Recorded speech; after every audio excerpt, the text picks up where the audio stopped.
আসসালামু আলাইকুম, কেমন আছেন বন্ধুরা? জীবনে অনেকবার তো খেয়েছেন পুঁই শাক, কিন্তু আমার এই রেসিপিটা ফলো করে একবার খেয়ে দেখুন। তো অবশ্য আপনাদের ভালো লাগবে। তো আমি শুরু করছি। প্রথমে আমি নিয়েছি পুঁই শাক, কেটে ধুয়ে পরিষ্কার করে নিয়েছি।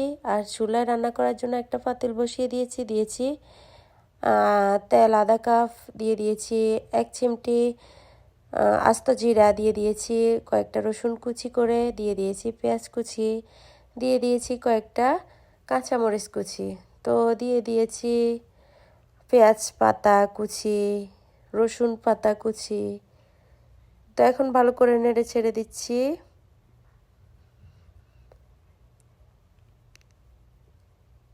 তো আমি এটা ঢাকনা দিয়ে 2 মিনিটের মতো একটু ভেজে নেব,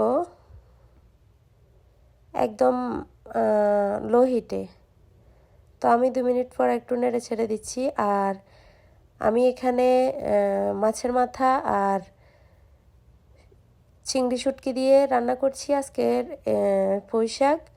তো আমি দিয়েছি। এখন একটু নেড়ে ছেড়ে আবার ঢাকনা দিয়ে 2 মিনিটের মতো আবার একটু ভেজে নিচ্ছি। তো এখন আমি 2 মিনিট পর নেড়ে ছেড়ে 1 চামচ হলুদ গুঁড়ো, 1 চামচ জিরা ধনিয়া গুঁড়ো দিয়েছি। এখন আর একটু ভালো করে নেড়ে ছেড়ে দিচ্ছি।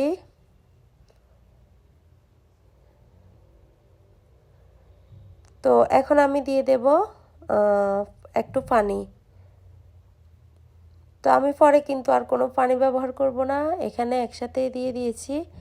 এখন নেড়ে ছেড়ে আমি 3 থেকে 4 মিনিটের মতো রান্না করে নিয়েছি। দেখতে পাচ্ছেন এখানে একটু কষানো হয়ে গেছে, আর যে পানি দিয়েছিলাম সেটাও অনেকটা শুকিয়ে গেছে। তো এই পর্যায়ে আমি দিয়ে দিচ্ছি পুঁই শাকগুলো। তো এখন আবার ভালো করে নেড়ে ছেড়ে মশলার সাথে মিশিয়ে নিচ্ছি।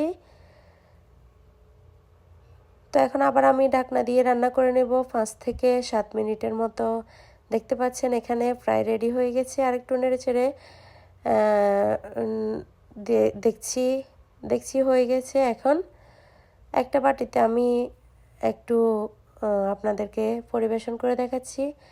কেমন লাগলো আমার ভিডিওটা অবশ্যই কমেন্টে জানাবেন। নতুন হলে সাবস্ক্রাইব করবেন।